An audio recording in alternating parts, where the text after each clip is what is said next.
All right. Thank you everyone for appearing today by Zoom. It is Thursday, December 15th. No, it's not. What is the date? March 16th, 2023, 1 p.m. This is the Airport Advisory Board meeting scheduled for today. I think the first thing we should do is do a roll call to make sure that we have a quorum. So let's see. We have Joe Soborowski. Here. Kara Beer. Here. T.R. Shaw. T.R. Shaw.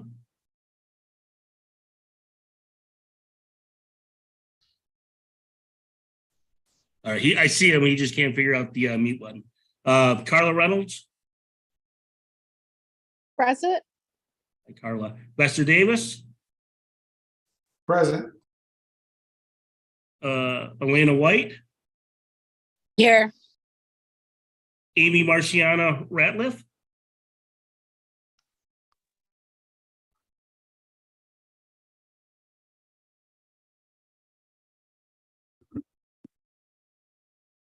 Okay, Colonel Lavoy.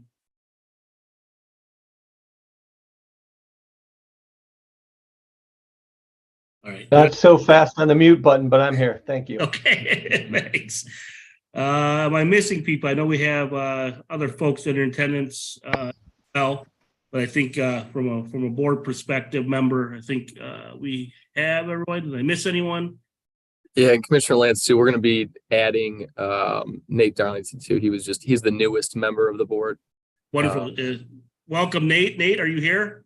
I'm with you. Thanks, Jim. Wonderful. Thank you. Thank you. Old age. Part. Okay. I think we have a quorum. So the first thing that we should do is review and approve the agenda. Any? Move for approval. Yep. Thank you. There was a motion. Support. This is Alana. Thanks, Alana. It's been moved and supported. All those in favor, say aye. Aye. Aye. Any opposed? Right. Agenda has been approved. Okay. Moving on to the meeting minutes from December 15th, 2022.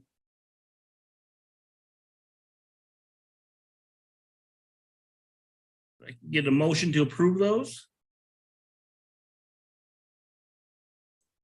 This is Kara. I move to support to accept the minutes on file. Support. Investors. Thanks, Bester. It's been moved and supported to approve the minutes on file. All those in favor say aye. Aye. Aye. Aye. A-R-S as in Sam, K-E. Any objections? Hearing none. So approved. Okay. Is there any old business? Anyone have anything to speak to respect to old business? Seeing nothing, move on to new business. Update from the city staff.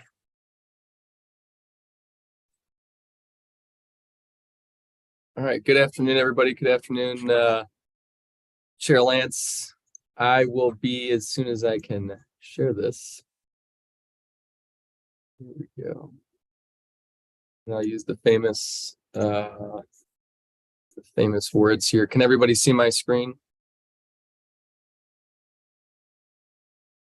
Yes. Yes. Okay.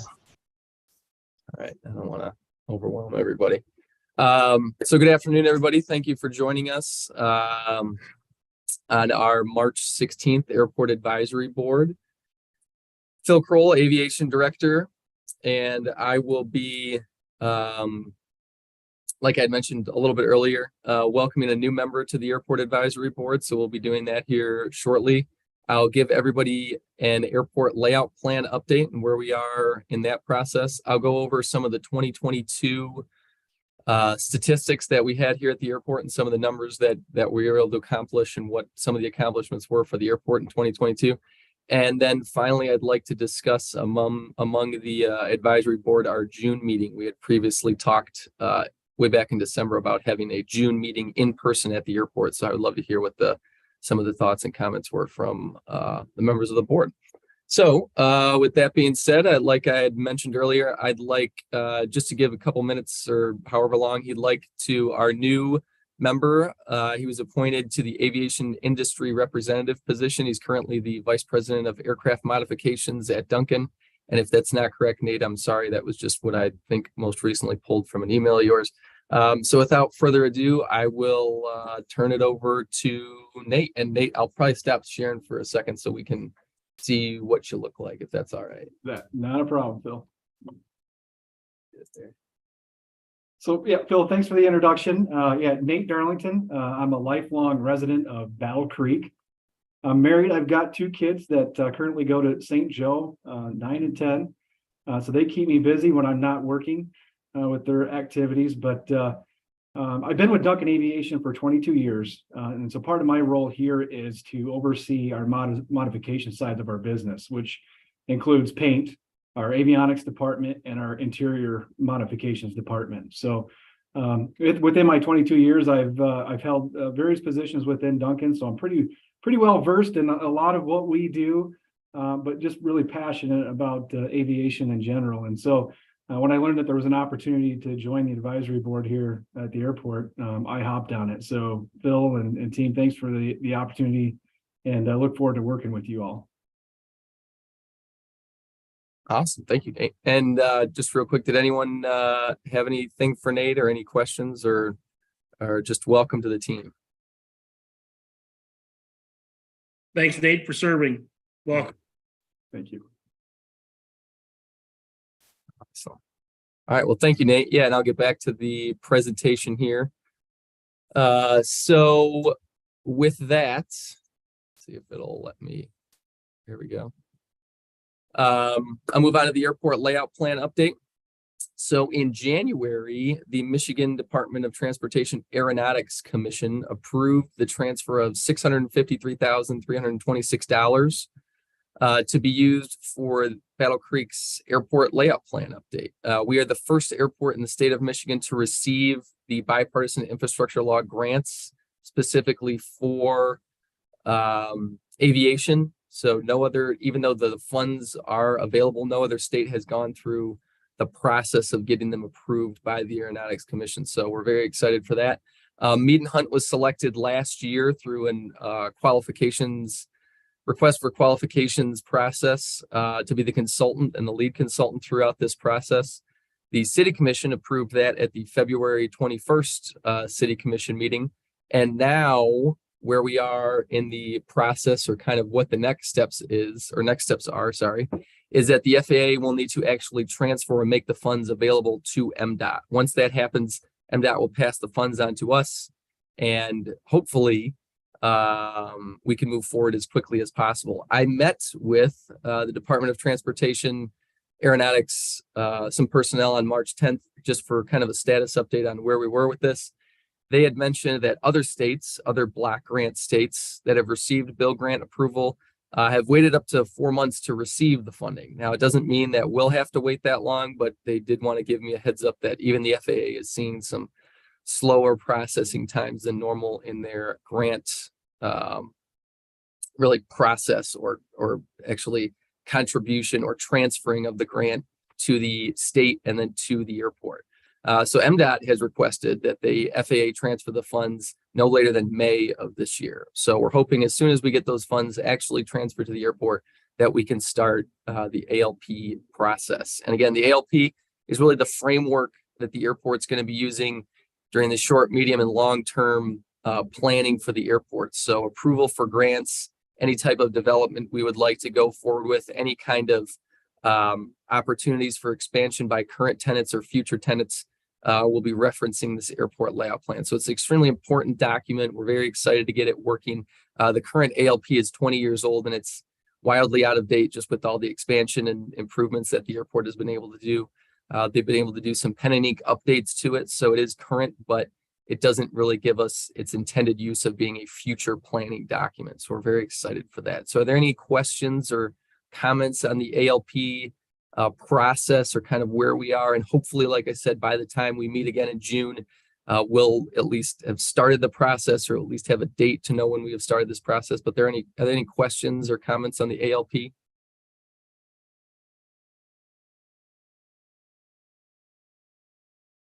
All right.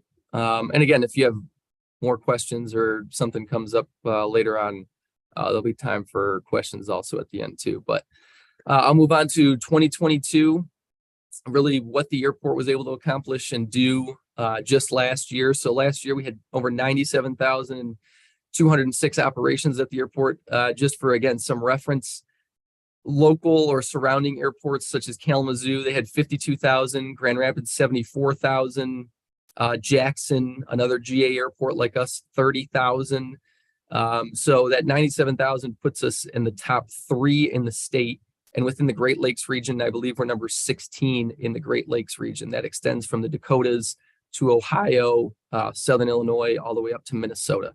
So 16th busiest really in the Great Lakes region, 3rd busiest in the state. It's an extremely large point of pride. I think that the community should have, not only the city, but the county and the state, that a general aviation airport without any commercial service or scheduled commercial service can sustain and support over 97,000 operations. That's a huge accomplishment. It's the most we've had since 2008. And hopefully the trend continues to rise and we can surpass that $100,000 mark as well. So with operations obviously come fuel that aircraft need. So the airport pumped over 611,000 gallons of fuel. There's landing fees also associated with that for certain aircraft. So why the number of operations is important, because one, it's a barometer of how active the airport is and how useful obviously it is to the community. And then two, it also is a good kind of economic indicator for fuel, landing fees, any other kind of economic activity that's going on, whether it's at Western or Waco or Duncan, even the guard base, those get calculated in these totals. So civilian and military totals as well. And we currently have over 370,000 square feet of airport ground that's under development. And we're very excited. Hopefully again in June, when we get everybody out here, we can get a really good idea of what that looks like instead of me just throwing pictures up on a slide. It's awesome. Every time I come into the office, I see more and more getting done there. So we're excited for all the development that's currently underway, and then all the development hopefully that goes on in the future. Did we have any questions or comments about any of the 2022 numbers or anything we were able to accomplish in here? And again, accomplished a lot in 2022. I just wanted to put some of the statistical numbers up here that are easy to measure, but obviously the airport team does a fantastic job every day of keeping this place running. So obviously a big shout out to them.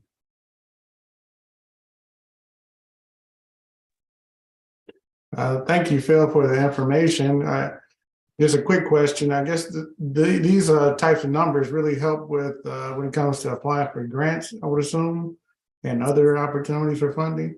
Yeah, so they do actually. Thank you, Vester. So some of the opportunities that are out there, whether it's a discretionary kind of a rating system like you're alluding to. So there's a certain rating that the FAA uses. They use it's called the NIPIAS system. So the National Plan of Integrated Airport Systems. The NIPIAS will rank you based on a number of different factors. When it comes to operations and it comes to development and it comes to the size of the airport, whether it's runways or taxiways or things, all of these are important factors for the FAA to decide, and also even the state and other any other kind of grant opportunities, whether they be congressional or any kind of legislative grants. They can really help advertiser push for that. We can show that we're not just like any other airport that has we're kind of average in terms of our operations or our size or anything. It shows us that, or it shows the country really that we're up there as one of the more important airports, not only, like I said, within the state, but within the region and within the country. So yes, all of this information can be used to help support any type of grant or discretionary funding from anywhere in the federal system. The state has some money as well, but not as much as they used to. So yeah, we definitely try and use these statistics to improve our chances with grant opportunities.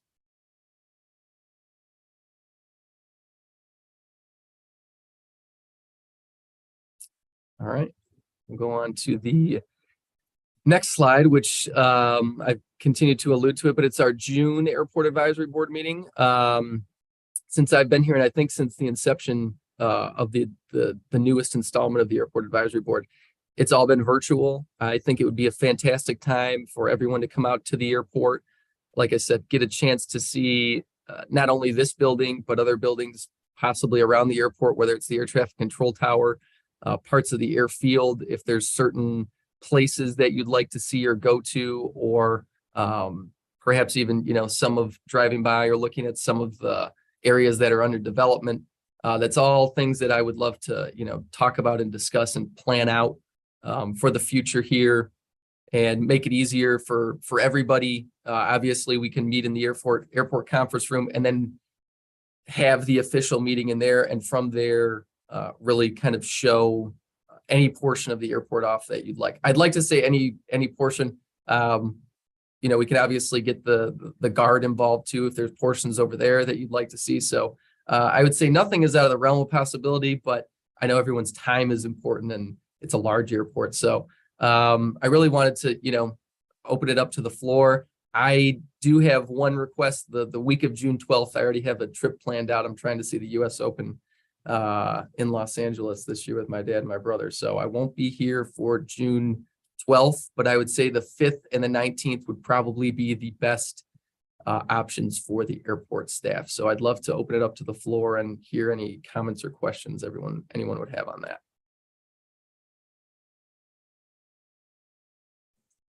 I love this idea. Thank you for proposing it, Phil. I think both of those weeks are good.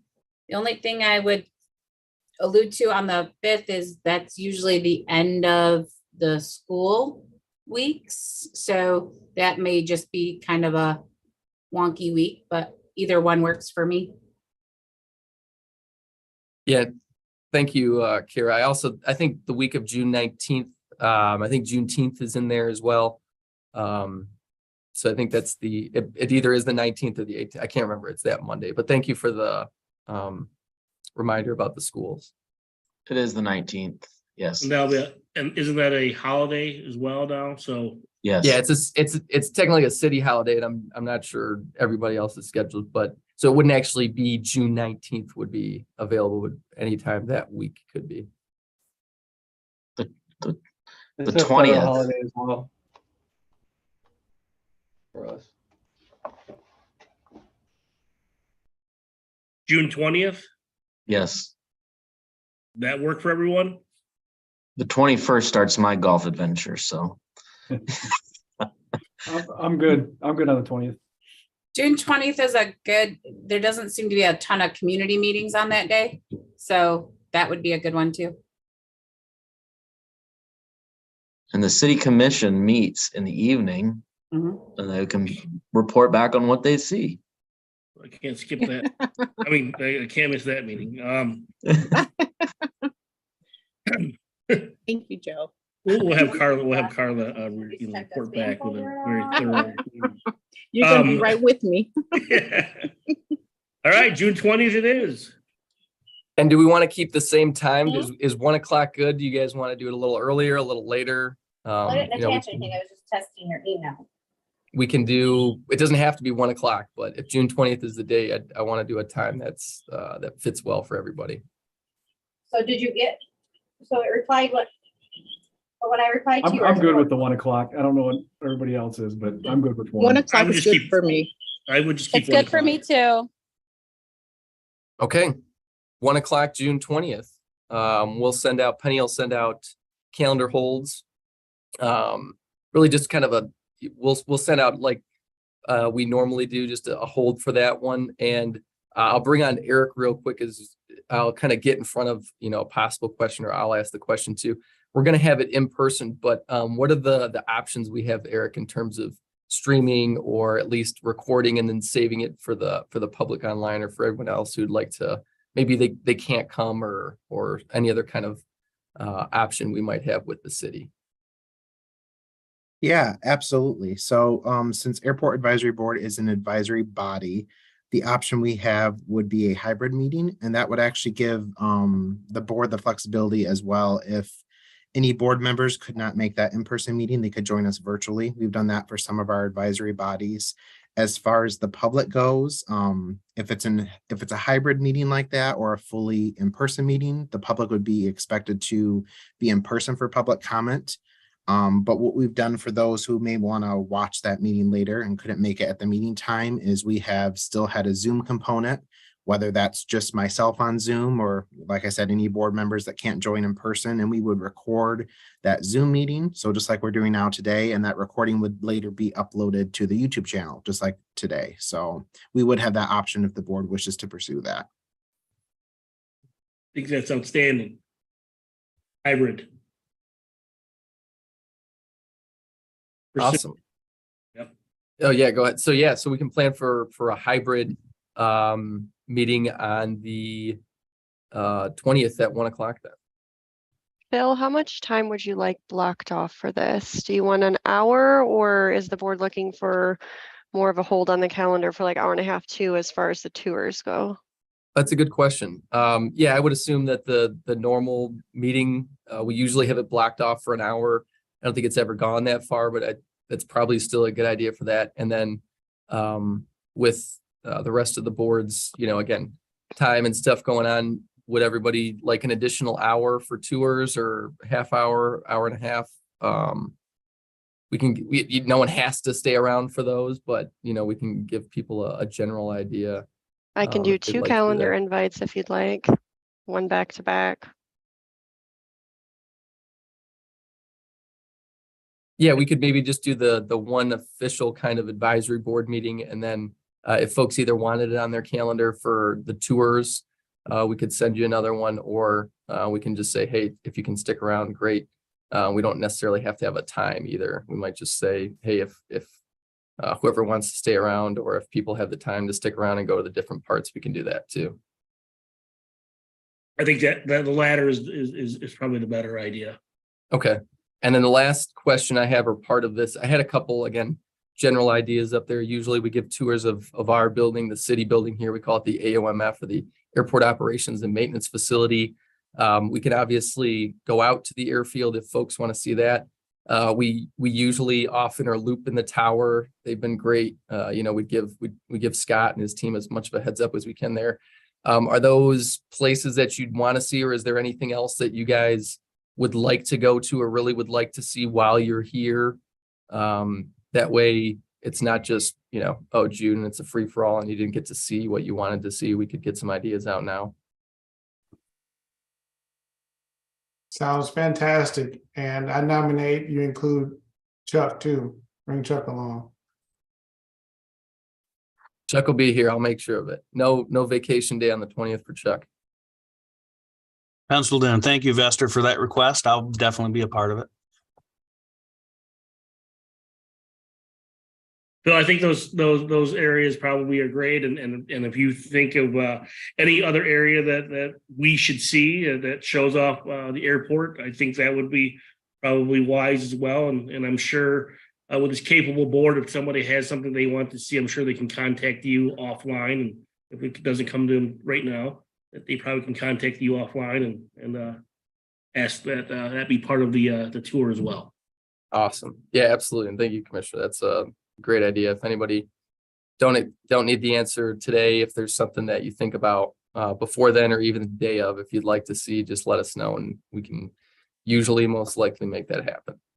Well, great. Any other comments about the June advisory meeting? It sounds like June 20th is Tuesday, 1 o'clock. Good for everybody. Any other comments on that?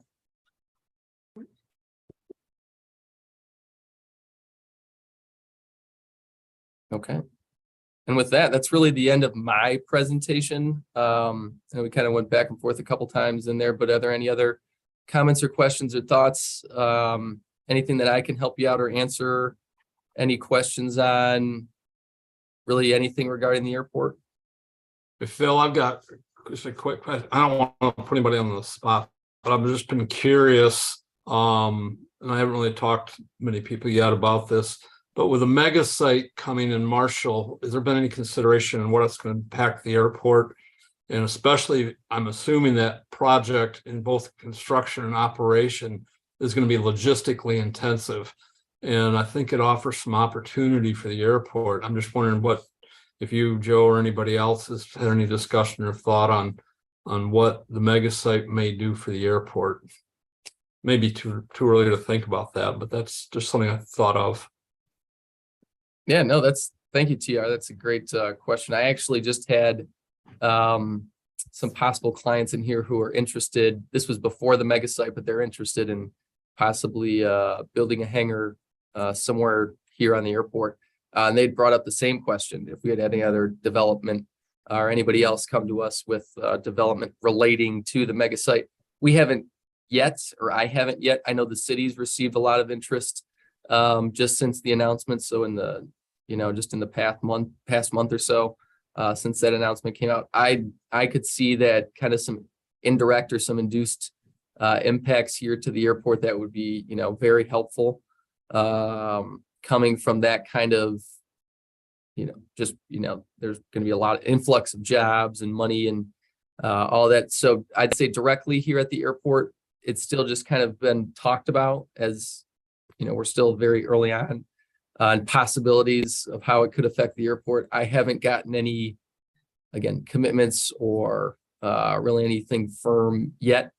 Just really some hope that this brings not only more to the area, the city, the region, the county, but also specifically here at the airport. So I will definitely bring that to the group if we do get some firm commitments. TR, I would equate it a little bit to the likes of Denso's manufacturing facility here and then corporate being over in Southfield. So I don't know if it's going to be, I think there's opportunity for additional, net jet type of activity or the private jets once it's operational.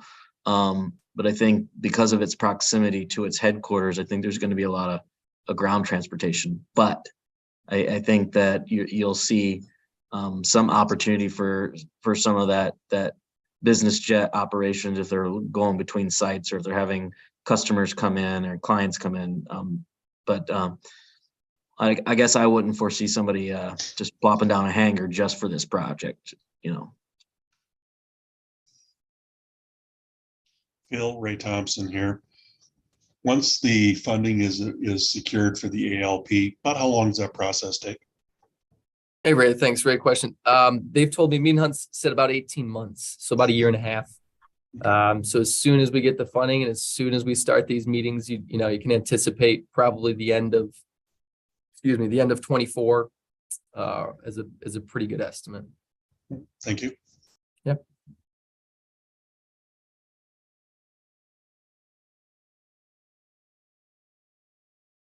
All right, and that's really all I have. If that's it from everybody else, I will, and I'll stop sharing my screen here in a second here.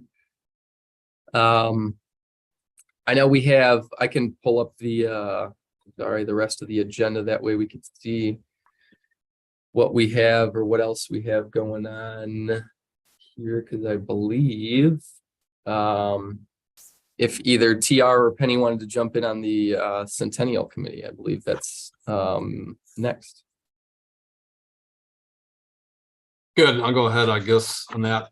Centennial Committee is rolling along pretty well. We're had a good core group of people working on it. We've got Penny has put together a good timeline of things going on. Just some of the things that are still starting to firm up. We're doing an art exhibit with youth. Penny can tell you a little bit more about that. One of the big things that we've got is in May of 24, we're working with the brass band of Battle Creek, and they're going to do an aviation related concert, and they're pretty excited about doing that. doing some music. They're also doing some events downtown. There's a pub crawl that night and some things, and so there might be some art and some of the student art downtown. So we're doing that. We're working on getting some, official logo made for the Centennial, and after that we'll have some pins that we can do at the air show, and we're also working on some coins to do some of that. We have in August of 24, we're hoping to do an open house and fly-in. We're still working on that a little bit, trying to get the details together on that, working with Duncan, Waco, and a couple other entities out there. We have a plaque we're going to have to go out in front of Western out there, the big green historical plaque, and we'll have that unveiling in conjunction with, we have one date we do have set is Saturday, September 21st, 2024 as the official, I guess, the celebration we're having and Western has volunteered to host that, and that continues to work on that, and part of that will be the plaque unveiling. We just met with the Community Foundation. We're going to set up a fund to raise some money to do some of the things for like fly-in, doing a pancake breakfast, some of the things we're going to have made with plaques and stuff. And we're also still working on a book. We got a ton of material for the book. We've got some stories written. We've got some other historians and other writers and people who've been involved with the airport doing some input to it. So that continues to go along. We're working on that. And just to let you know, we did have a little publicity. The March-April issue of Michigan History, we did get a story in there about the airport. It's all in the history of the airport. It's pretty get some little publicity on the airport in Michigan history. Our next meeting is April 13th at the boardroom, and everybody's welcome to attend that. Some of you are involved in that, and I'm trying to keep a lot of you informed of what we're doing, but it's still rolling along and going well. And I want to say this history story, I got to give a lot of credit to Penny, because she a lot of stuff that went into that came from some of the work she did in documenting things. So thank you for that. And Penny, would you like to add anything to what we're doing? And Hello to everyone. With this, we are also continuing to do some of our tours with the schools. I have 2 lined up for April and May. I think we have students coming over from WMU in April, and in May we have 7th, 8th graders coming from Bellevue School District to tour the building for the afternoon.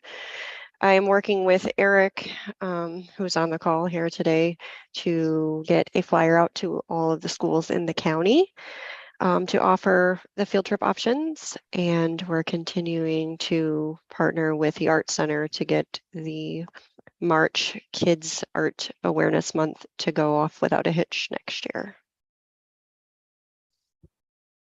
good, thanks, Penny. So other than that, I think it's going to be a great year, and we'll keep rolling toward it. And like I said, anybody who wants to get involved and help out, feel free and just reach out to myself or Penny. If you want to get on the mailing list, just let Penny know, and we'll get you on our mailer. So thank you. Thanks, TR. Thanks, Penny. We did the meeting in time. Eric, it's a good time for a public comment. Is there anyone in the waiting room? We have nobody in the waiting room, Commissioner Lance. Outstanding. Members, does anyone have anything to add to the good of the order? Hearing nothing, I think we can adjourn. Everyone have a very safe next few days. Enjoy your time away. And thanks for being here today.